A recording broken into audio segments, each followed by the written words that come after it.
Hello student, DG lessons from the house of Navankur में आपका स्वागत है।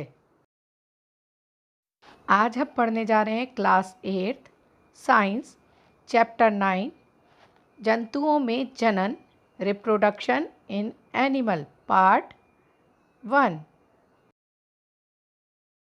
आपने पाचन परिसंचरण एवं श्वसन प्रक्रम के बारे में पिछली कक्षा में पढ़ा था। आपको इनके बारे में याद भी होगा। ये प्रक्रम प्रत्येक जीव की उत्तरजीविता के लिए आवश्यक हैं। इससे एक जैसे जीवों में पीढ़ी दर पीढ़ी निरंतरता बनी रहती है। जीवों में जनन का विशेष महत्व है क्योंकि यह एक जैसे जीवों में पीढ़ी दर पीढ़ी निरंतरता बनाए रखना सुनिश्चित करता है। पौधों की तरह जंतुओं में भी जनन की दो विधियां होती हैं। यह है लैंगिक जनन यानी सेक्सुअल रिप्रोडक्शन, दूसरी अलैंगिक जनन यानी एसेक्सुअल रिप्रोडक्शन। लैंगिक जनन सेक्सुअल रिप्रोडक्शन। जंतुओं में भी नर एवं मादा में विभिन्न जनन भाग एवं अथवा अंग होते हैं। जैसे पौधों में होते हैं वैसे जंतुओं में भी होते हैं।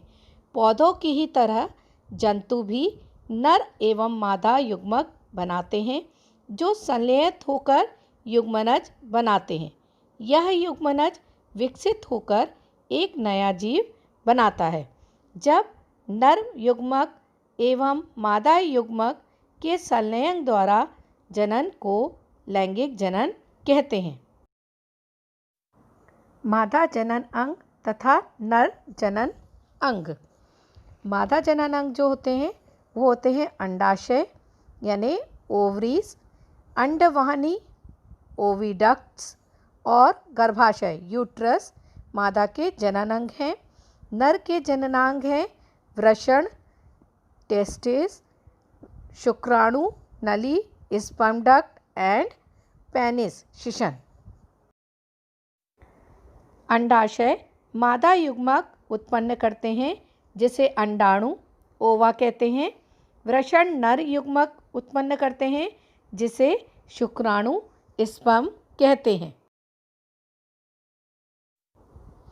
निषेचन फर्टिलाइजेशन। अंडाणु एवं शुक्राणु का संलयन निषेचन कहलाता है। निषेचित अंडा युग्मनज कहलाता है। अर्थात निषेचन के समय शुक्राणु और अंडाणु संलयित होकर एक हो जाते हैं।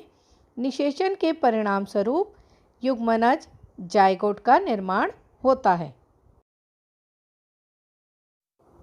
निषेचन दो प्रकार का होता है, आंतरिक निषेचन और बाह्य निषेचन। मादा के शरीर के अंदर होने वाले निषेचन को आंतरिक निषेचन कहते हैं। यह मनुष्य एवं अन्य जंतुओं जैसे कि मुर्गी, गाय एवं कुत्ते इत्यादि में होता है। बाह्य निषेचन वह निषेचन जो मादा के शरीर के बाहर होता है बाह्य निषेचन कहलाता है।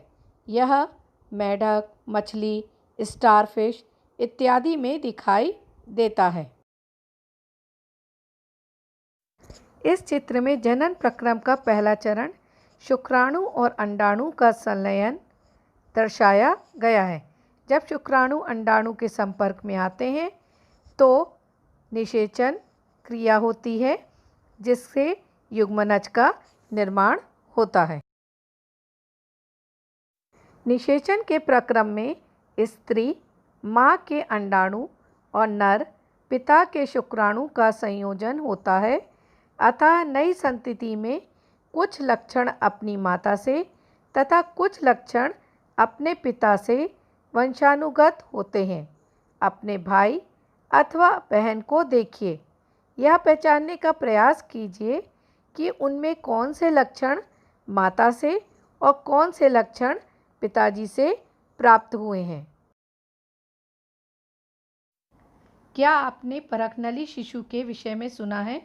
बूझो और पहेली के अध्यापक ने एक बार कक्षा में बताया था कि कुछ स्त्रियों की अंडवाहिनी अवरुद्ध होती है ऐसी स्त्रियां शिशु उत्पन्न करने में असमर्थ होती हैं क्योंकि निषेचन के लिए शुक्राणु मार्ग अवरुद्ध होने के कारण अंडाणु तक नहीं पहुंच पाते।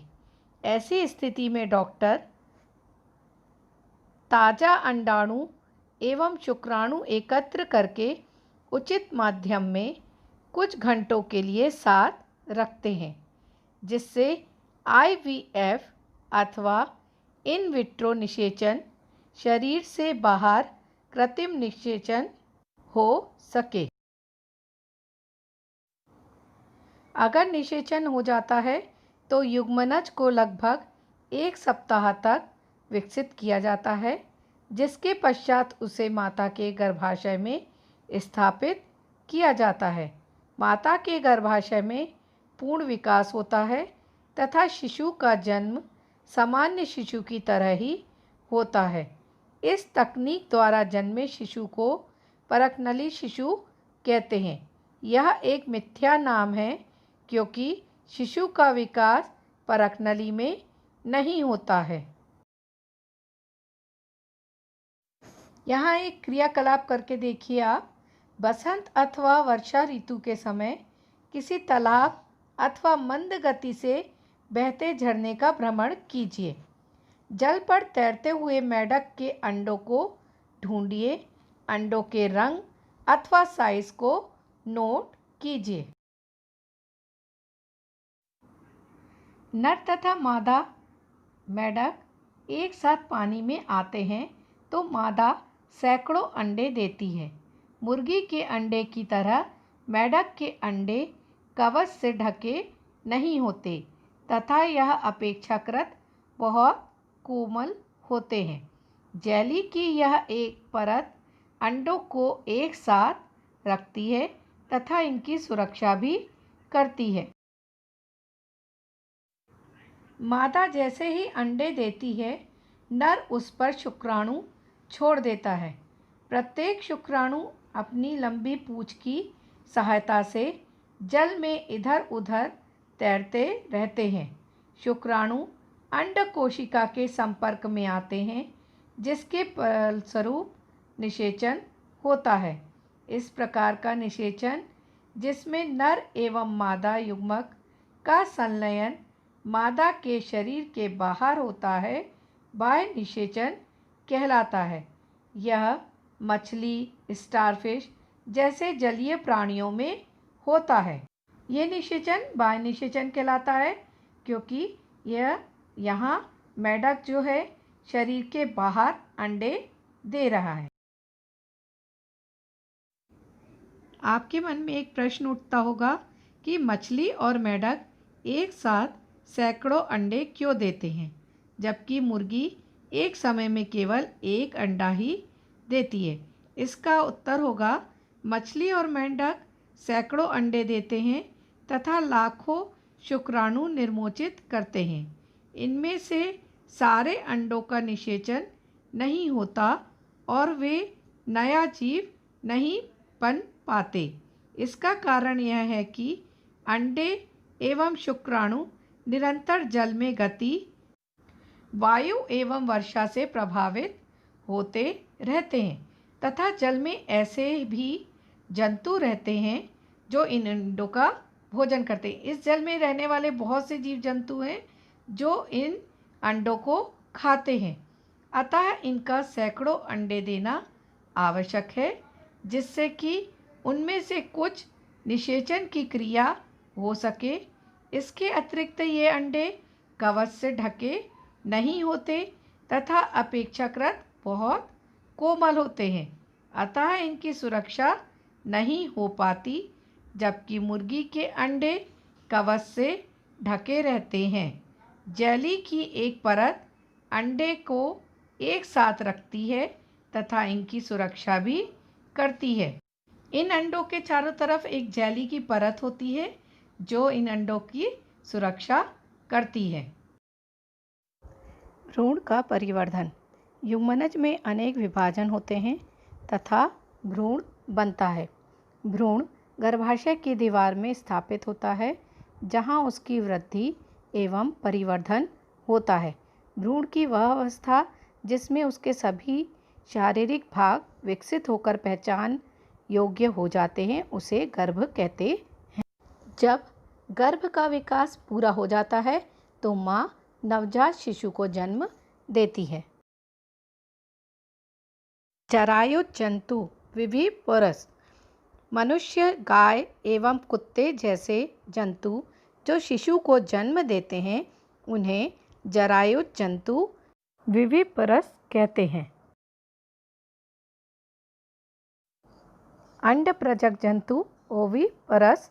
मुर्गी, मेढक, छिपकली, तितली जैसे जंतु जो अंडे देते हैं अंडप्रजक जंतु कहलाते हैं।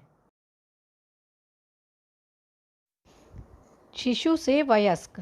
नवजात जन्मे प्राणी अथवा अंडे के प्रस्फुटन से निकले प्राणी तब तक वृद्धि करते रहते हैं जब तक वे वयस्क नहीं हो जाते।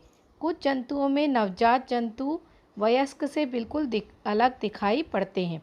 रेशम कीट के जीवन चक्र का स्मरण कीजिए, जिसके बारे में आपने कक्षा 7 में पढ़ा था, जिसमें 4 अवस्थाएं थीं: अंडा, लार्वा, इल्ली, प्यूपा और फिर वयस्क।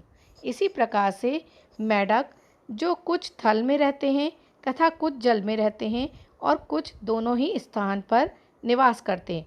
मेढक उन प्राणियों में आता है जो जल और थल दोनों ही स्थानों में रह सकता है। मेढकों के जीवन चक्र के विभिन्न अवस्थाएं अंडे, टैडपोल, शिशु मेढक और वयस्क होता है।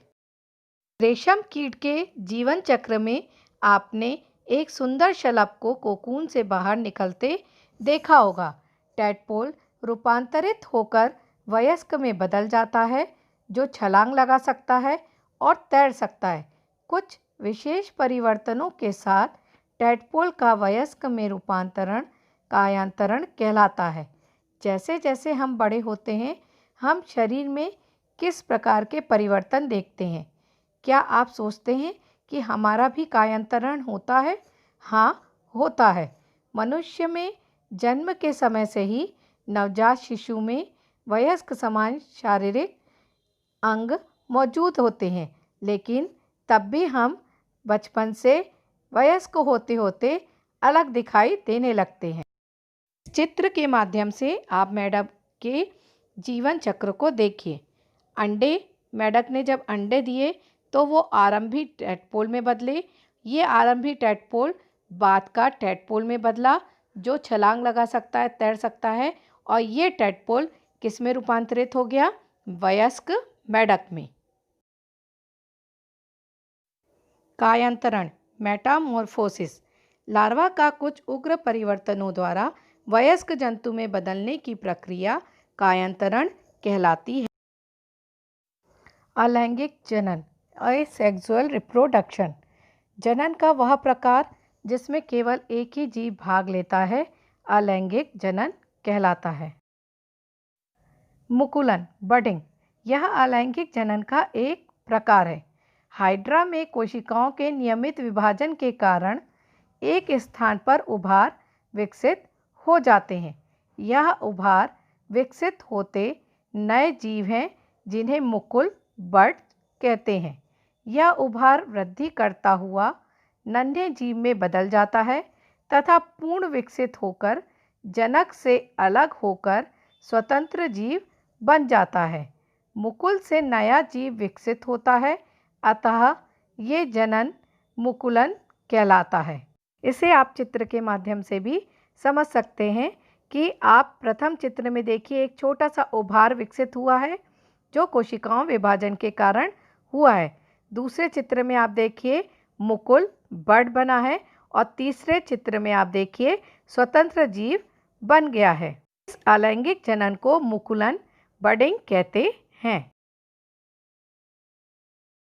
अलैंगिक जनन की अन्य विधि अमीबा में दिखाई देती है। अमीबा एक कोशिका सिंगल सेल का बना होता है। केंद्रक के 2 भागों में विभाजन से जनन क्रिया प्रारंभ होती है, जैसा कि आप चित्र नंबर 2 में देख रहे हैं। कोशिका भी 2 भागों में बढ़ जाती है, जिसके प्रत्येक भाग में केंद्रक होता है। जैसा कि आप चित्र नंबर 3 में देख रहे हैं। और अंततः एक जनक अमीबा से 2 अमीबा बनते हैं, जैसा कि आप चित्र नंबर 4 में देख रहे हैं। इस प्रकार के अलैंगिक जनन को, जिसमें जीव विभाजित होकर 2 संतति उत्पन्न करता है, द्विखंडन कहलाता है। बच्चों, आप इस पाठ को ध्यानपूर्वक पढ़िएगा और समझिएगा। Thank you for watching.